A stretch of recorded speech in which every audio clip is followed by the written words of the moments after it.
You're in a product review. Someone drops the words agentic AI into the conversation. The engineering lead starts talking about LLM orchestration. And you're sitting there, nodding, while recognizing, not for the first time, that the gap between where the technology is and where your thinking is just got a little more visible. I've been in that room, and I've been on both sides of that table. Here's what I can tell you after years of shipping products at scale. The PMs who look most confident in those conversations aren't necessarily the ones who know the most. They're the ones who've stopped trying to learn everything and started asking the right questions. That's the shift this episode is about. Because if you finished episode 1 feeling like the gap between I get what agentic commerce is and I know what to do on Monday morning was still enormous, you're not alone. That gap is real. And it's not a knowledge problem, it's a framing problem. 6 minutes, let's close it. Let me name 3 traps, and I want you to be honest with yourself about which one you're in. Trap 1, the completeness fallacy. You're waiting to form a real opinion until you fully understand the technology. You're reading articles, watching demos, but holding back because you don't feel like you have the complete picture yet. Here's the problem. Agent capabilities are non-linear. GPT-4 made 3 years of mental models obsolete in a single quarter. Waiting for completeness isn't caution, it's a strategic decision. And it's the wrong one. Trap 2, treating agents as a feature layer. Most PMs I talk to are thinking about where to add AI to an existing flow. A smarter search, a summarization button, an AI assistant in the sidebar. But agents don't improve flows, they bypass them. An agent doesn't fill in your checkout form. It calls your checkout API directly. That's not a new feature. That's a new interaction primitive, and it invalidates a lot of your current UX assumptions. Trap 3, learning from engineering first sources. 97% of AI content out there is written for engineers, and when PMs consume it, they start speccing infrastructure instead of outcomes. They write tickets about model selection and vector database configuration.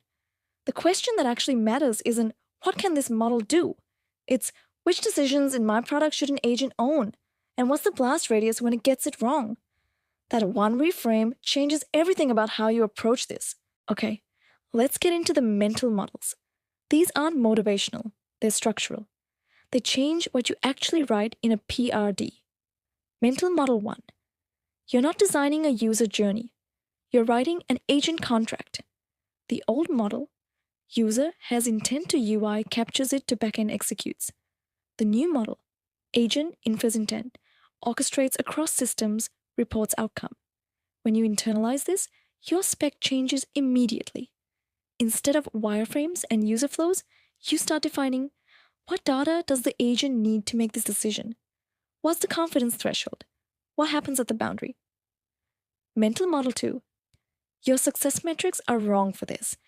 Task completion rate and NPS don't capture what matters in an agentic product. The metrics you need are autonomy rate. How often did the agent complete the task without human intervention?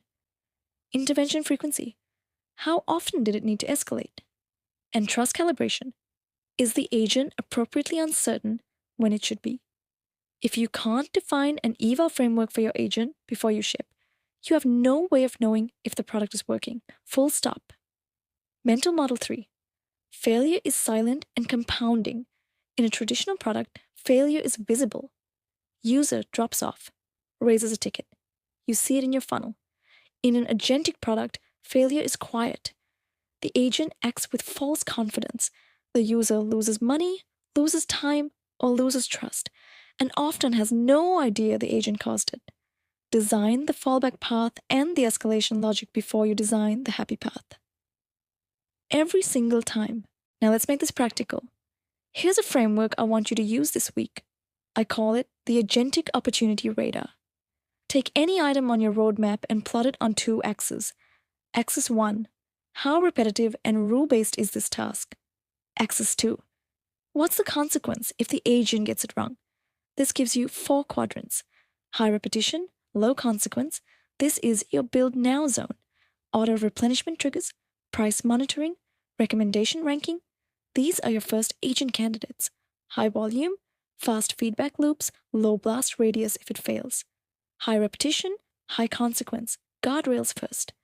Think subscription billing agents, B2B negotiation, fraud decisioning. The ROI is real, but you need trust architecture before you ship a single line of agent code. Low repetition, low consequence, pilot carefully. Search personalization, cart abandonment responses. Worth exploring, but don't overinvest early. Low repetition, high consequence, human in the loop. Refund approvals, contract terms, compliance-sensitive decisions. The agent assists. It never decides alone. Take your current roadmap. Plot your top 5 items on this grid right now. What you'll find is that you almost certainly have at least one item sitting in the Build Now quadrant, and you're not moving on it because you're waiting to understand the technology better. Stop waiting. One more practical thing before your action items. Instead of, we should add AI to this one, say which decision in this flow can an agent own end-to-end with an acceptable error rate. Instead of, the AI will figure out the edge cases, say, what's the confidence threshold below which the agent escalates to a human? Instead of, let's see how it performs in production, say, what does our eval framework look like before we ship? What's our ground truth data set? The difference isn't vocabulary, it's that the second set of questions forces real product thinking. They surface the hard decisions early, before you've burned 3 sprints on something that wasn't ready to be agentic. Okay, 3 things. Do these this week, not someday, this week. 1. Run the opportunity radar on your current roadmap. Take your top 5 items, plot them on repetitiveness versus consequence of error. Write up a 1-pager. Share it in your next team sync. That conversation alone will move your team forward faster than another month of reading about AI.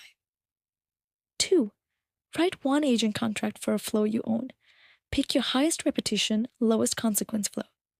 Define what the agent decides autonomously, what data it needs, and what the fallback is when confidence is below threshold. 1 page, no code required. This is the core PM artifact for agentic products. 3. Rewrite 1 user story, assuming the actor is an agent, not a human. Notice what changes: the inputs, the outputs, the success metrics, the edge cases. That cognitive shift is exactly what episode 3 is going to build on. So do this before you watch it. That's it for episode 2. If this was useful, subscribe. Episode 3 is the Agentic PM Toolkit, where we get into the 5 tools you actually need to start building agentic products. No theory, just the stack.